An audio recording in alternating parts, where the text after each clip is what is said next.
سورہ توبہ کا رکوع نمبر 13 اور 11ویں پارے کا رکوع نمبر 2۔ والسابقون الاولون، سب سے پہلے سبقت لے جانے والے، من المہاجرین والانصار، مہاجرین اور انصار، یعنی جو سب سے پہلے انہوں نے ہجرت کی اور سب سے پہلے انہوں نے مہاجرین کی مدد کی، وہ انصار ہیں، ان کا درجہ بیان کیا جا رہا ہے۔ اور پھر ان کے بعد قیامت تک آنے والے مومنین کا درجہ بیان کیا جا رہا ہے۔ والذین اتبعوہم بإحسان، اور وہ لوگ جنہوں نے ان مہاجرین اور انصار کی پیروی کی بھلائی کے ساتھ، رضی اللہ عنہم، اللہ ان سے راضی ہوا، وَرَضُوا عَنْهُ، اور وہ اللہ سے راضی ہوئے، وَأَعَدَّ لَهُمْ، اللہ نے ان کے لیے تیار کیے، جنات، باغات، تجری تحتها الانہار، جن کے نیچے نہریں رواں دواں ہیں، خالدین فیہا ابدا، وہ اس میں ہمیشہ ہمیشہ رہیں گے۔ ذالک الفوز العظیم، یہی بڑی کامیابی ہے۔ وَمِمَّنْ حَوْلَكُمْ مِنَ الْأَعْرَابِ مُنَافِقُونَ، اور تمہارے آس پاس کچھ گنوار منافقین ہیں، کچھ دیہاتی منافقین ہیں۔ وَمِنْ أَهْلِ الْمَدِينَةِ، اور کچھ مدینے والے منافقین ہیں۔ اب سوچیں کہ رسول اللہ صلی اللہ علیہ وآلہ وسلم کی حیات طیبہ میں، کہ جب کہ مدینہ منورہ میں نور و تجلیات کی بارش ہے، اس وقت بھی مدینہ منورہ میں منافقین تھے، تو اب تو حضور کے دور مبارک سے، یعنی آپ کے وصال ظاہری کو کئی صدیاں گزر گئیں، اور نبی اکرم صلی اللہ علیہ وآلہ وسلم کی وہ حدیث بھی پیش نظر رہے کہ آپ نے فرمایا جب دجال آئے گا تو اس وقت مدینے میں 70,000 کے آس پاس منافقین ہوں گے، جو مدینہ چھوڑ کر دجال کے ساتھ وہ بھاگ جائیں گے، کیونکہ دجال مدینے میں داخل نہیں ہو سکے گا، تو مدینے سے نکل کر بھاگیں گے اور جا کر دجال سے مل جائیں گے۔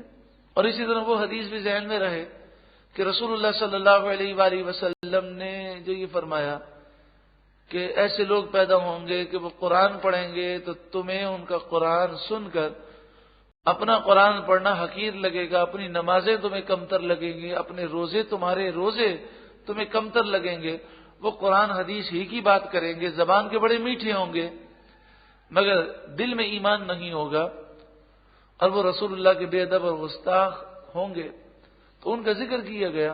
تو آپ نے فرمایا ان کی جماعتیں نکلتی رہیں گے، اور آخری جماعت وہ دجال سے جا کر مل جائے گی۔ تو یہ ساری باتیں ذہن نشین رہیں، اور ہم نے جو کلمہ پڑھا ہے وہ رسول اللہ کا کلمہ پڑھا ہے، ہمیں صحابہ کرام بزرگان دین کے نقش قدم پر چلنا ہے۔ اگر کوئی مدینے میں ہو، مکے میں ہو، یا بیت المقدس میں ہو، یا مسجد اقصی میں ہو، فلسطین میں ہو، عراق میں ہو، یمن میں ہو، یا کربلا میں ہو، کسی بھی مقدس مقام پر ہو، ہم یہ دیکھیں گے اس کا عقیدہ کیا ہے، اور اگر عقیدہ درست ہے تو مقدس مقام پر رہنے کا اسے فائدہ ہے، اور اگر عقیدہ درست نہیں تو ہمارے نزدیک اس کی کوئی حیثیت نہیں ہے۔ ورنہ تو فلسطین میں یہودی بھی ہیں، انہوں نے قبضہ کیے ہوا ہے، تو یہودیوں کے جب عقیدے درست نہیں اور وہ کافر ہیں تو لہذا اس مبارک سرزمین پر رہنے سے انہیں کوئی فائدہ حاصل نہ ہوگا۔ ومن اہل المدینہ، اور کچھ منافقین اہل مدینہ سے ہیں، مردوا علی النفاق، منافقت کی انہیں عادت ہو چکی ہے، لا تعلمهم، تم انہیں نہیں جانتے، نحن نعلمهم، ہم انہیں جانتے ہیں۔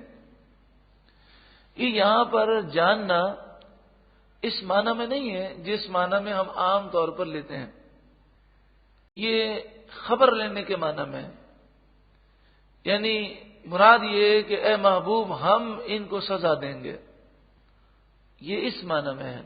جیسے ہمارے عرف میں کہتے ہیں میں اسے اچھی طرح جانتا ہوں، میں اسے اچھی طرح جانتا ہوں، اس کا مطلب یہ ہوتا ہے کہ میں اس کی اچھی طرح گرفت کروں گا اور اس کے تمام معاملات کو میں اچھی طرح جانتا ہوں۔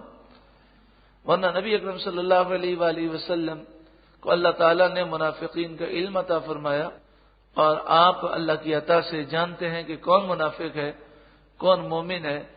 ارے دیکھیں تو صحیح، حضرت حذیفہ بن یمان کہ جو صحابی رسول ہیں انہیں صاحب سر کہتے ہیں، کہ رسول اللہ کے رازدار صحابی ہیں، تو انہیں رسول اللہ نے اتنا علم دیا کہ وہ رسول اللہ کی عطا سے ہر ایک منافق کو جانتے ہیں۔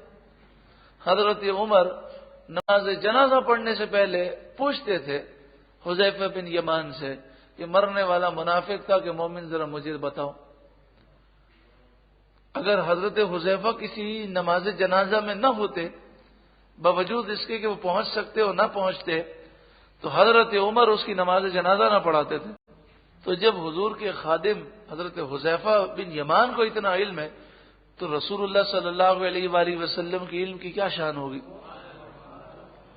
اور یہ سارے واقعات احادیث میں موجود ہیں، سیرۃ ستہ کی کتابوں میں۔ ارشاد فرمایا سنعذبهم مرتين، جلد ہم انہیں دگنا عذاب دیں گے، ثم يردون الى عذاب عظیم، پھر وہ لوٹائے جائیں گے بڑے عذاب کی طرف۔ کچھ مومنین تھے جو جہاد میں نہیں گئے تھے، صرف سستی ہو گئی۔ اور سستی کیسے ہوئی؟ انہوں نے کہا کہ میرے پاس بہت اچھی سواریاں ہیں، تو یہ کھجوریں اتار لوں، باغ سے کھجوریں توڑ کر تیز رفتار سواریوں میں بیٹھ کر ہم حضور کے ساتھ مل جائیں گے۔ وقت گزرتا گیا، انہوں نے کہا اب جاتے ہیں، اب جاتے ہیں، کل جاتے ہیں، پرسوں جاتے ہیں۔ تو انہوں نے خیال کیا کہ حضور جا رہے ہیں تو یہ جہاد بڑا طویل ہوگا تو ہم پہنچ جائیں گے۔ لیکن ہوا یہ کہ روم کا بادشاہ بھاگ گیا اور اس کو مقابلے کی ضرورت نہ ہوئی، تو چند دنوں میں واپسی ہو گئی۔ تو جب انہوں نے سنا کہ رسول اللہ واپس تشریف لا رہے ہیں تو یہ بڑے پریشان ہوئے کہ ہم سے تو خطا ہو گئی۔ تو انہوں نے یہ کیا کہ جا کر مسجد نبوی شریف کے ستون سے اپنے آپ کو بندھوا لیا، اپنے گھر والوں سے کہا کہ مجھے مسجد نبوی شریف کے ستون سے باندھ، جب تک رسول اللہ نہیں کھولیں گے ہم نہیں نکلیں گے۔ صرف نماز کے وقت ان کو کھولا جاتا، وضو کر کے نماز پڑھتے، پھر انہیں باندھ دیا جاتا۔ جب رسول اللہ تشریف لائے تو آپ نے پوچھا یہ کیا معاملہ ہے، تو لوگوں نے عرض کیا، تو آپ نے فرمایا اگر یہ میرے پاس آتے اور مجھ سے معافی کی درخواست کرتے تو میں اللہ کی بارگاہ میں ان کے لیے معافی کی درخواست کرتا، لیکن اب انہوں نے ستون سے باندھ دیا ہے تو میں اس وقت تک نہیں کھولوں گا جب تک مجھے اللہ کھولنے کا حکم نہ دے۔ وَآخَرُونَ اعْتَرَفُوا بِذُنُوبِهِمْ، کچھ وہ لوگ ہیں کہ جنہوں نے اپنے گناہوں کا اعتراف کیا، خلطوا عملا صالحا، انہوں نے ایک اچھا کام ملایا، وآخر سیئا، اور ایک برا کام ملایا۔ یعنی برا کام تو یہ کیا کہ جہاد میں نہیں گئے، اور اچھا کام یہ کیا کہ نادم ہو گئے، شرمندہ ہو گئے، اور حضور کے آنے سے پہلے انہوں نے توبہ کر لی اور اپنے آپ کو ستون سے باندھوا لیا۔ عسى اللہ ان یتوب علیہم، اللہ تبارک و تعالی قریب ہے کہ ان کی توبہ قبول فرمائے گا۔ ان اللہ غفور رحیم، بے شک اللہ بخشنے والا مہربان ہے۔ ان کے لیے مغفرت کا اعلان کر دیا گیا۔ صحابہ کرام دوڑے انہیں کھولنے کے لیے تو انہوں نے انکار کر دیا۔ انہوں نے کہا کہ ہم اس ستون سے اس وقت تک نہیں ہٹیں گے کہ ہمارے آقا اپنے پیارے پیارے ہاتھوں سے ہمیں نہ کھولیں۔ تو پھر رسول اللہ صلی اللہ علیہ وآلہ وسلم نے انہیں بڑا پیار کیا اور آپ نے اپنے مبارک ہاتھوں سے ان کی رسیاں کھولیں۔ اب وہ اپنا مال لے کر آئے اور کہنے لگے یا رسول اللہ، اس دنیاوی نفع کی وجہ سے ہم جہاد سے دور رہے یہ نفع ہم اللہ کی راہ میں دیتے ہیں، آپ یہ قبول کر لیں۔ تو آپ نے فرمایا کہ جب تک اللہ کا حکم نازل نہ ہو میں قبول نہیں کروں گا۔ اس پر یہ آیت کریمہ نازل ہوئی، خذ من اموالہم صدقہ، اے محبوب ان کے مال میں سے صدقہ قبول کر لیجئے، اور یہ صدقہ غریبوں میں تقسیم کیجئے۔ کہ رسول اللہ صلی اللہ علیہ وآلہ وسلم آپ خود صدقہ استعمال نہیں فرماتے، نہ آپ کی اولاد پر صدقہ حلال ہے۔ صدقے سے مراد یہاں پر صدقہ واجبہ یا اگر زکوٰۃ ہو تو یہ معاملہ ہے، ورنہ جہاں تک نفلی بات ہے تو نفلی جو خیرات ہے وہ آپ سید زادے کو بھی دے سکتے ہیں، لیکن زکوٰۃ نہیں دے سکتے، اور اسی طرح صدقہ فطر اور جو صدقہ واجبہ ہیں اسے نہیں دے سکتے۔ تو طاہرہم، آپ انہیں پاک کر دیں، وتزکیہم بہا، اور اس صدقے کے ذریعے انہیں ستھرا کر دیں۔ سب کچھ کرنے والا تو اللہ ہے، اور جہاں تک پاکی کا تعلق ہے کوئی صابن سے پاک کرنا تو نہیں ممکن، نہ پانی سے دھونا ممکن ہے، بلکہ یہاں مراد ہے کہ اے محبوب آپ ان کے دلوں کو پاک کریں، اور دل کو پاک کرنا یہ ما فوق الاسباب ہے، عام بندے کے اختیار میں نہیں ہے۔ تو پتہ چلا کہ رسول اللہ کو اللہ نے ما فوق الاسباب پر بھی اختیارات دیے۔ تو طاہرہم، آپ انہیں پاک کریں، وتزکیہم بہا، اور انہیں ستھرا کر دیں، وصلی علیہم، اور ان کے لیے دعا کریں۔ ان صلاتک سکن لہم، بے شک آپ کی دعائیں ان کے لیے دلوں کا چین کا باعث ہے، ان کے دلوں کے چین کا باعث ہے۔ واللہ سمیع علیم، اور اللہ خوب سننے والا، علم والا ہے۔ الم یعلموا ان اللہ هو يقبل التوبۃ عن عبادہ، کیا لوگوں نے نہ جانا بے شک اللہ تعالیٰ ہی بندوں کی توبہ قبول فرماتا ہے، وَيَأْخُذُ الصَّدَقَاتِ، اور صدقات قبول فرماتا ہے، وَأَنَّ اللَّهَ هُوَ التَّوَّابُ الرَّحِيمُ، اور بے شک اللہ تعالیٰ ہی توبہ قبول کرنے والا مہربان ہے۔ وَقُلِ اعْمَلُوا فَسَيَرَى اللَّهُ عَمَلَكُمْ وَرَسُولُهُ وَالْمُؤْمِنُونَ، اے محبوب آپ ان سے فرما دیں تم کام کرو، پسند قریب اللہ تمہارے اعمال دیکھے گا، اور اس کے رسول دیکھیں گے اور مومنین دیکھیں گے۔ وَسَتُرَدُّونَ إِلَىٰ عَالِمِ الْغَيْبِ وَالشَّهَادَةِ، پھر ان قریب تم لوٹائے جاؤ گے عالم الغیب والشہادہ رب العالمین کے دربار میں، فَيُنَبِّئُكُم بِمَا كُنتُمْ تَعْمَلُونَ، پھر اللہ تعالیٰ تمہیں تمہارے کاموں کی خبر کر دے گا، جیسی کرنی ویسی بھرنی ہوگی۔ وَآخَرُونَ مُرْجَوْنَ لِأَمْرِ اللَّهِ، اور کچھ وہ ہیں جو اللہ کے حکم پر موقوف رکھے گئے۔ یہ وہ تھے کہ جنہوں نے توبہ میں تاخیر کر دی۔ کچھ تو مسلمان وہ تھے جنہوں نے اپنے آپ کو ستون سے بندھوا لیا۔ تین وہ تھے کہ جن سے توبہ میں تاخیر ہو گئی۔ رسول اللہ تشریف لے آئے، سارے منافقین حاضر ہوئے، اور انہوں نے جھوٹی جھوٹی باتیں کہیں، حضور کے سامنے انہوں نے جھوٹ بولا۔ نبی اکرم صلی اللہ علیہ وآلہ وسلم نے چشم پوشی فرمائی، باوجود جاننے کے، حالانکہ قرآن نے بھی بیان کر دیا۔ آپ صلی اللہ علیہ وآلہ وسلم نے آپ نے چشم پوشی فرمائی، لیکن جب وہ حاضر ہوئے مسلمان حضور بارگاہ میں، تو نبی اکرم صلی اللہ علیہ وآلہ وسلم نے فرمایا تم جہاد میں کیوں نہ آئے؟ تو انہوں نے عرض کیا رسول اللہ صلی اللہ علیہ وسلم، میں منافقوں کی طرح جھوٹ نہیں بولوں گا، کیونکہ مجھے معلوم ہے کہ آپ کے سامنے جھوٹ چل نہیں سکتا، اب اللہ کے رسول ہیں، اب اللہ کی عطا سے بہت کچھ جانتے ہیں۔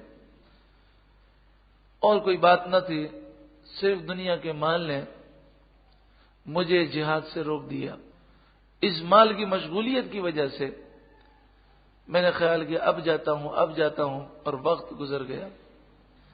تو آپ صلی اللہ علیہ وآلہ وسلم نے چہرہ مبارک پھیر لیا اور آپ نے تمام مسلمانوں کو حکم دیا کہ ان تینوں افراد سے نہ کوئی سلام کرے، نہ ان کے سلام کا جواب دے، نہ ان سے کوئی بات کرے، نہ ان کی بات کا کوئی جواب دے، نہ ان کے ساتھ بیٹھے، نہ کھائے، نہ پیے، نہ ان سے کوئی لین دین کچھ بھی نہ کرے۔ اور یہ ان پر پابندی لگائی گئی اور یہ پابندی 50 دن تک جاری رہی۔ 50 دن تک مدینہ منورہ میں جہاں جاتے، جہاں یہ بیٹھتے، لوگ اٹھ کے چلے جاتے، کسی کو سلام کرتے، کوئی جواب نہ دیتا۔ قریبی رشتہ دار، یہاں تک کہ ان کی بیوی بھی سلام کا جواب دینے کے لیے تیار نہ ہوئی۔ پھر چند دنوں کے بعد رسول اللہ نے فرمایا کہ ان کی زوجہ سے کہیں کہ وہ اپنے میکے چلی جائیں۔ تو عرض کی کہ یا رسول اللہ صلی اللہ علیہ وسلم، کیا جدائی کا حکم آ گیا؟ یعنی کیا طلاق واقع ہو گئی؟ تو آپ نے فرمایا طلاق واقع نہیں ہوئی، صرف ابھی جدا رہنے کا حکم ہے۔ تو یہ 50 دن تک وہ روتے رہے اور رب العالمین کی بارگاہ میں توبہ کرتے رہے، اور پورے مدینے کے لوگوں نے ان کا بائیکاٹ کیا رسول اللہ کے حکم پر۔ یہ ہے مومنین کی شان۔ کسی نے یہ نہیں کہا یا رسول اللہ ایسا نہ کریں، یہ تو ہمارے رشتہ دار ہیں۔ جو رسول اللہ کا حکم ہے، مومن تو وہی ہے، مسلمان تو وہی ہے جو اللہ اور اس کے رسول کے حکم کے سامنے وہ اپنا سر جھکا دے۔ وآخرون مرجون لأمر اللہ، اور کچھ اللہ کے حکم پر موقوف رکھے گئے۔ اما یعذبہم، یا تو اللہ تعالیٰ ان پر عذاب کرے گا، وَإِمَّا يَتُوبُ عَلَيْهِمْ، یا اللہ ان کی توبہ قبول کرے گا۔ واللہ علیم حکیم، اور اللہ علم والا، حکمت والا ہے۔ اس موقع پر کافروں نے بڑا زور لگایا۔ کافر بادشاہوں کے سفیر آتے اور ان سے ملاقات کرتے، اور ایک سفیر نے خط بھی دیا۔ اس خط میں یہ لکھا تھا کہ بادشاہ نے کہا کہ مجھے پتہ چلا ہے کہ تمہارے نبی نے نعوذ باللہ من ذالک تم پر بڑا ظلم کیا ہے، اور پورے مدینے کے لوگوں نے تمہارا بائیکاٹ کیا ہے۔ تم بے فکر ہو جاؤ، ہمارے پاس آ جاؤ، ہم تمہیں عہدہ بھی دیں گے اور ہم تمہیں مال بھی دیں گے، پناہ بھی دیں گے۔ تو وہ رو پڑتے اور بغیر کسی جواب دیے وہ اس کو پھاڑ دیا اور سفیر کو انہوں نے بھگا دیا، اور پھر روتے ہوئے رسول اللہ کی بارگاہ میں حاضر ہوئے اور عرض کیا رسول اللہ صلی اللہ علیہ وسلم، اب دیکھیں نا کہ ہماری یہ حالت ہو گئی کہ ہمارے بارے میں کافر بھی امید لگانے لگے، تو آپ کرم فرما دیں۔ حالت یہ ہوتی کہ رسول اللہ صلی اللہ علیہ وآلہ وسلم، آپ کی شفقت کا یہ عالم تھا کہ جب یہ حضور کی طرف دیکھتے تو حضور اپنی نگاہیں پھیر لیتے، لیکن جب ان کی توجہ حضور کی طرف نہ ہوتی تو رسول اللہ نے بڑی محبت سے دیکھتے ہیں۔ صحابی رسول کہتے ہیں کہ مجھے فکر صرف ایک بات کی تھی، حضور سے کتنی محبت ہے، میں نے کہا مجھے کوئی فکر نہ تھی، حضور مجھے جو سزا دیں مجھے قبول ہے، بس مجھے ایک ہی فکر تھی، فکر یہ تھی کہ اگر اس حالت میں مر گیا تو میرا کیا ہوگا، میرے آقا میری نماز جنازہ نہیں پڑھیں گے تو پھر میرا کیا ہوگا، کہ بس یہی فکر تھی اور کوئی معاملے کی فکر نہ تھی۔ تو میں بار بار رب العالمین کی بارگاہ میں دعا کرتا کہ اللہ مجھے اس حالت میں موت مت دینا، میں اس دنیا سے جاؤں میرے آقا مجھ سے راضی ہوں۔ کتنا پیارا درس دے رہے ہیں، کتنا پیارا درس دے رہے ہیں۔ ذرا سوچے تو صحیح کہ جہاد میں جانے کا ارادہ تھا، انہوں نے کہا کل جاتا ہوں، پرسوں جاتا ہوں، یہاں تک کہ واپسی ہو گئی۔ ان کا خیال تھا کہ واپسی تاخیر سے ہوگی، جلدی ہو گئی، اس کے باوجود رسول اللہ ناراض ہو گئے اور 50 دن تک آپ ناراض رہے، اور صحابی رسول کو فکر یہی کہ میرے آقا مجھ سے راضی ہو جائیں۔ تو ہم اتنے گناہ کرتے ہیں اور پھر رسول اللہ صلی اللہ علیہ وآلہ وسلم ہم سے اگر ناراض ہو گئے تو یہ بات یاد رکھیں کہ آقا جس سے ناراض ہو جائیں اس پر رب کی رحمتوں کا نزول نہیں ہوتا۔ تو آج ہم پر جتنی پریشانیاں، مصیبتیں، آفتیں، بلائیں ہیں، ہو سکتا ہے اس لیے ہو کہ ہم نے گناہ کر کر کے اپنے محبوب صلی اللہ علیہ وآلہ وسلم کو رنجیدہ کیا ہے۔ اگر ہم اپنی زندگی کو بدل دیں اور اپنے آقا کو خوش کر دیں اور ہمارے آقا راضی ہو گئے تو انشاءاللہ تعالی اللہ تبارک و تعالی خصوصی کرم نازل فرمائے گا، ہماری مشکلات حل ہو جائیں گی کہ حضور صلی اللہ علیہ وآلہ وسلم خوش ہو جائیں، جس سے اس کی تو دنیا بھی سنور جاتی ہے اور آخرت بھی سنور جاتی ہے۔ اللہ تعالی ہمیں تمام گناہوں سے سچی پکی توبہ کرنے کی توفیق عطا فرمائے۔ والذین اتخذوا مسجدا ضرارا، اور وہ جنہوں نے مسجد بنائی نقصان پہنچانے کو، وہ کفرن اور کفر کے سبب، وہ تفریقا بین المؤمنین اور مسلمانوں میں تفرقہ ڈالنے کو۔ قرآن مجید فرقان حمید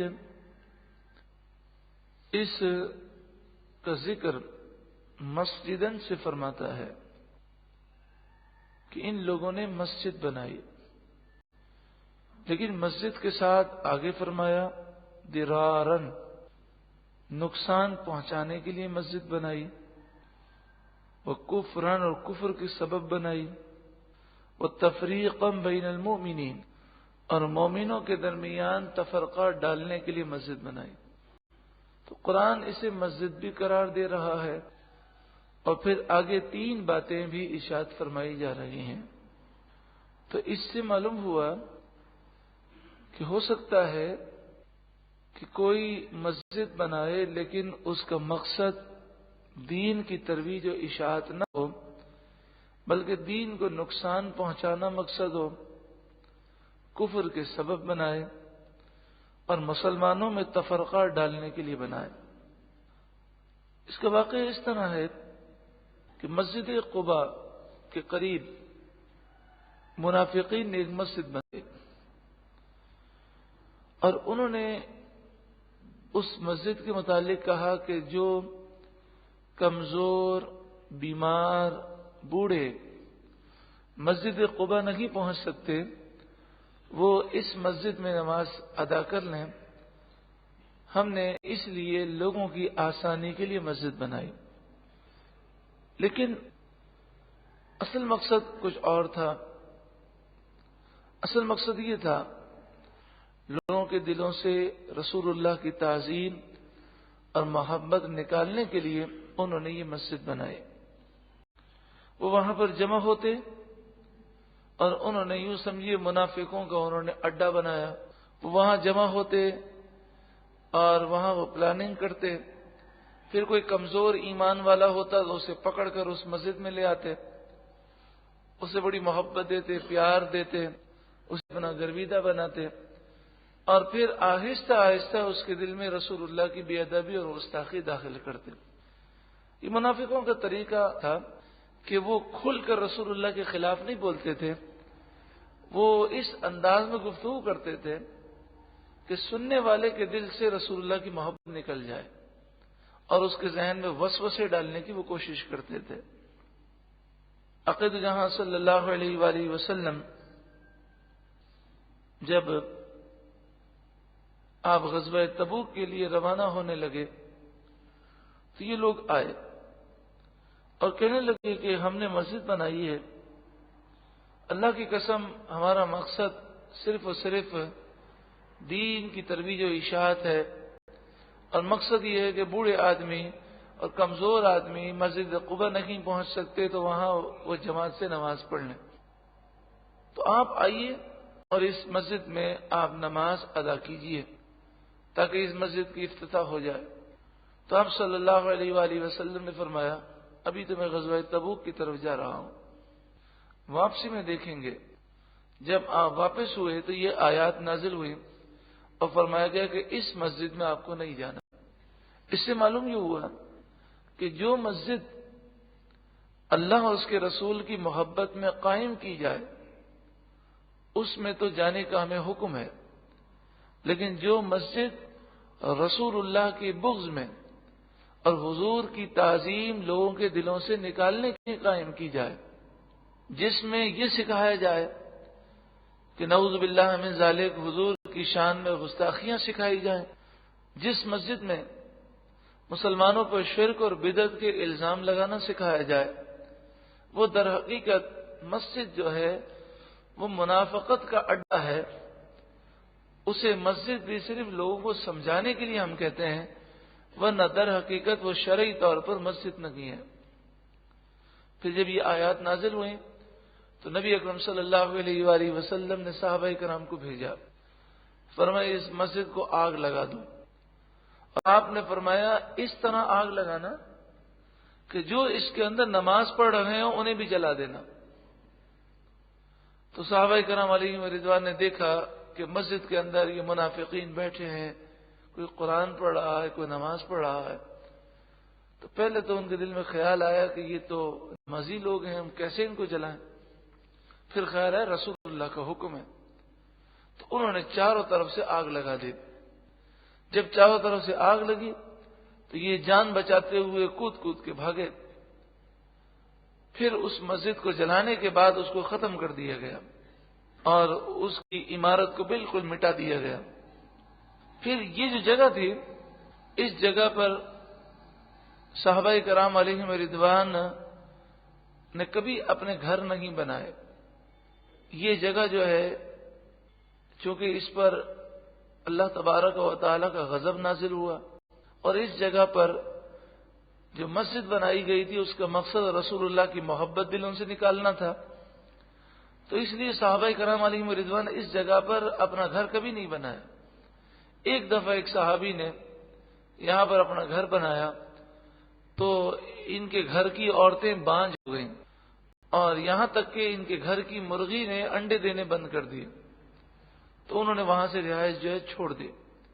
پھر مدینہ منورہ کے اندر اس جگہ پر مدینہ منورہ کے لوگ جو ہے وہ کچرا ڈالا کرتے تھے، اور اس جگہ پر پھر کوئی عمارت نہ بنی، یہاں تک کہ بعض بزرگوں نے لکھا کہ صدیاں گزر گئیں، یہاں تک کہ 1300 سال گزر گئے، اس جگہ کو خالی رکھا گیا کہ وہ جگہ ایسی ہے کہ جہاں پر اللہ کا غضب نازل ہوا، اس جگہ پر رسول اللہ کی محبت نکالنے کا مرکز بنایا گیا۔ لیکن اب اہل مدینہ یہ کہتے ہیں کہ اس جگہ پر نجدیوں نے مسجد بنائی ہے، جس جگہ پر رسول اللہ صلی اللہ علیہ وآلہ وسلم نے مسجد کو ہٹانے کا حکم دیا، اس جگہ پر انہوں نے ایک مسجد بنائی ہے، اور اس مسجد میں بھی وہی کام ہوتا ہے جو منافقین مسجد درار میں کرتے تھے، رسول اللہ کی محبت نکالنا، حضور کے خلاف بکواس کرنا، مسلمانوں پر شرک و بدعت کے الزام لگانا، اور مسلمانوں میں تفرقہ اور انتشار پیدا کرنا، اور یہ کہنا کہ ہم ہی مسلمان ہیں باقی سارے مسلمان مشرک ہیں، بدعتی ہیں۔ تو یہ تفرقہ ڈالنا، انتشار پیدا کرنا، وہاں آج کل یہی ہوتا ہے۔ واللہ تعالی عالم، اللہ رب العالمین زیادہ جانتا ہے، مگر یہ تو ایک حقیقت ہے کہ کئی ایسی مسجدیں ہیں کہ جن مسجدوں سے مسلمانوں پر شرک اور بدعت کے الزام لگائے جاتے ہیں، اور آپ سوچیں جب مسلمانوں کی اکثریت کو مشرک کہا جائے گا اور بدعتی کہا جائے گا تو اس سے تفرقہ پیدا ہوگا کہ نہیں ہوگا، انتشار پیدا ہوگا کہ نہیں ہوگا۔ اور جو نبی اکرم صلی اللہ علیہ وآلہ وسلم کی ذات پر اعتراضات کرے، اور کبھی علم پر اعتراض کرے، اور کبھی آپ کی طاقت پر اعتراض کرے، کبھی آپ کے عمل پر اعتراض کرے، اور کبھی کہے کہ حضور تو ہمارے جیسے بشر تھے، تو بتائیے یہ کفر ہے کہ نہیں ہے؟ آئیے قرآن مجید فرقان حمید کیا ارشاد فرماتا ہے، پھر سماعت کیجیے۔ والذین اتخذوا مسجدا ضرارا، وہ لوگ کہ جنہوں نے مسجد درار بنائی، درار کے معنی نقصان پہنچانے کے لیے، وہ کفرن اور کفر کے لیے، کفر کے سبب، یعنی مسجد بنانے کا سبب جو تھا وہ کفر تھا، حضور کا بغض اور حضور کی عداوت تھی، وہ تفریقا بین المؤمنین، اور مومنوں میں تفرقہ ڈالنے کے لیے، چونکہ مومنین سارے عاشق رسول تھے، تو جب چند مومنین کو گستاخ رسول بنا دیا جائے گا تو تفرقہ تو پیدا ہوگا. وَإِذْ صَادًا لِمَنْ حَارَبَ اللَّهَ وَرَسُولَهُ مِنْ قَبْلِ، اور اس کے انتظار میں مسجد بنائی کہ جس نے اس سے پہلے اللہ اور اس کے رسول سے جنگ کی، جو اللہ اور اس کے رسول کا مخالف تھا، جس کا نام ابو عامر تھا. یہ ایک عیسائی تھا اور بہت بڑا راہب تھا. لوگ اس کی بڑی عزت کرتے تھے، لیکن بعد میں عقید و جہاں صلی اللہ علیہ وآلہ وسلم کی آمد کے بعد یہ نبی اکرم صلی اللہ علیہ وآلہ وسلم کا مخالف ہو گیا اور اپنے آپ کو کہتا تھا کہ میں ملت ابراہیمی پر ہوں. تو آپ صلی اللہ علیہ وآلہ وسلم نے فرمایا کہ یہ جھوٹا ہے اور یہ سفر میں تنہا مارا جائے گا. ایسا ہی ہوا. تو اس شخص نے یہ کہا تھا ان منافقین سے کہ تم مسجد بناؤ اور یہاں پر اپنا جتھا جمع کرو، لوگوں کی ذہن سازی کرو. میں ملک شام جا رہا ہوں، وہاں کے بادشاہوں سے بات کرتا ہوں، اور تم یہاں بندے تیار کرو، میں وہاں سے لشکر لے کر آؤں گا اور پھر مدینہ منورہ کی ریاست پر ہم قبضہ کر لیں گے. وَلَا يَحْلِفُنَّ إِنْ أَرَدْنَا إِلَّا الْحُسْنَى، ضرور بضرور وہ قسمیں کھائیں گے کہ ہم نے تو صرف بھلائی کا ارادہ کیا. لہذا لوگوں کی قسموں کا تم اعتبار نہیں کرنا، ان کے اصل مقاصد کو دیکھنا. وہ جھوٹی قسمیں کھائیں گے، بار بار کھائیں گے کہ ہم نے تو مسجد صرف اللہ کی رضا کے لیے بنائی ہے. واللہ یشہد انہم لکاذبون، اور اللہ گواہی دیتا ہے بے شک وہ ضرور جھوٹے ہیں. لا تقم فیہ ابدا، اس مسجد میں تم کبھی کھڑے نہ ہونا. لا تقم فیہ ابدا، اے محبوب آپ اس مسجد میں کبھی مت جانا، کبھی اس مسجد میں کھڑے مت ہونا. اب آپ بتائیے، قرآن اسے بھی مسجد قرار دے رہا ہے اور بار بار لفظ مسجد مسجد آ رہا ہے، لیکن اس کے باوجود فرمایا جا رہا ہے کہ اس مسجد میں جانا مت، اس مسجد میں کبھی نماز مت پڑھنا. تو اگر دیکھا جائے تو یہ بات واضح ہوتی ہے کہ قرآن مجید فقان حمید اور احادیث طیبہ کی یہ تعلیمات ہیں کہ ہمیں اپنی نماز کی حفاظت کرنی چاہیے، اور جو نفاق کے مراکز ہیں، جو رسول اللہ کی بے ادبی کے مراکز ہیں، ان میں جا کر تعداد نہیں بڑھانی چاہیے. لمسجد، ضرور وہ مسجد، اسس علی التقوی، جس کی بنیاد تقوی پر رکھی گئی، من اول یوم، پہلے دن سے، یعنی مسجد قباء، احق ان تقوم فیہ، یہ زیادہ حقدار ہے کہ آپ اس میں کھڑے ہوں اور نماز ادا کریں. تو مسجد قباء میں آپ نماز ادا کریں کہ جس کی بنیاد عشق رسول پہ رکھی گئی، تقوی پر رکھی گئی. فیہ رجال، اس میں کئی ایسے مرد ہیں، یحبون، وہ پسند کرتے ہیں، ان یتطہروا، وہ پاکیزگی اختیار کریں، وہ پاک رہیں. نبی اکرم صلی اللہ علیہ وآلہ وسلم نے فرمایا، اے اہل قباء، تمہاری تعریف اللہ نے بیان کی، تم کس طرح پاکی حاصل کرتے ہو؟ تو انہوں نے عرض کی، یا رسول اللہ صلی اللہ علیہ وسلم، ہم استنجا کے بعد پانی کا استعمال ضرور کرتے ہیں. تو آپ صلی اللہ علیہ وآلہ وسلم نے اس کی تعریف فرمائی. تو آج کل یہ وبا بڑی عام ہے کہ ٹیشو پیپر صرف استعمال کر لیے جاتے ہیں اور اسے نئی تہذیب کا ایک اچھا عمل سمجھا جاتا ہے، حالانکہ اہل قباء کی جو تعریف کی گئی وہ پانی سے استنجا کرنے کی وجہ سے کی گئی. یہ تو ظاہری طہارت کا حال ہے. اس کے علاوہ ان اہل قباء کے دل میں جو عشق رسول تھا اور جو باطنی طہارت تھی اس کا بھی ذکر ہے.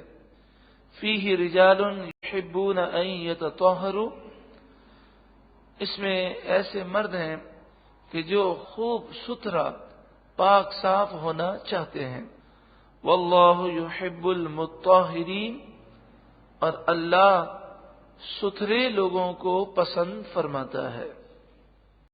افمن اسس بنیانہ علی التقوی، تو کیا وہ مسجد جس کی بنیاد رکھی گئی، جس کی بنیاد رکھی اللہ سے ڈرنے پر، من اللہ، اللہ سے ڈرنے پر، والرضوان، اور اللہ کی خوشنودی کے لیے جس مسجد کی بنیاد رکھی گئی یعنی مسجد قباء، خیر، بتاؤ وہ بہتر ہے، ام من اسس بنیانہ علی شفا جرف ہار، یا وہ کہ جس نے اپنی مسجد کی بنیاد رکھی ایک گڑھے کے کنارے، شفا جرف ہار، شفا مانے کنارہ، جرف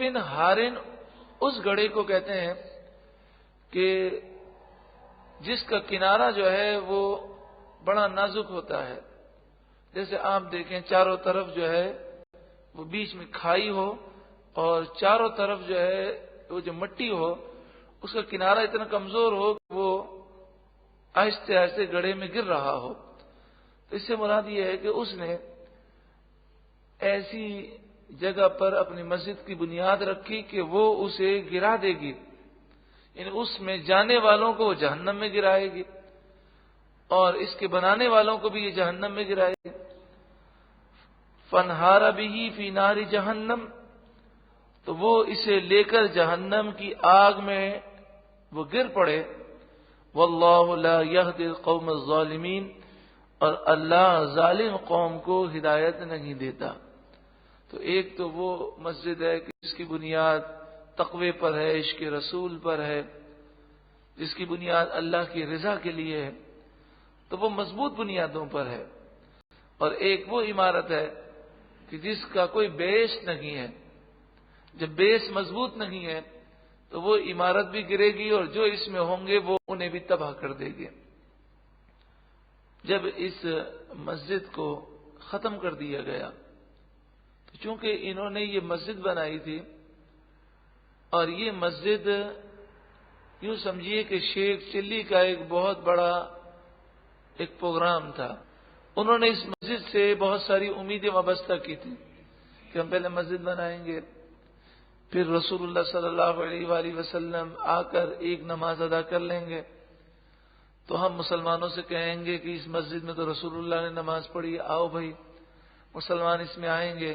پہلے ہم عشق و محبت کی باتیں کریں گے، اچھی اچھی باتیں کریں گے، پھر آہستہ آہستہ آہستہ ان کے ذہنوں کو خراب کریں گے، پوری جماعت تیار ہو جائے گی اور پھر آہستہ آہستہ ہم دوسری جگہوں پر بھی ایسی مسجدیں بنائیں گے.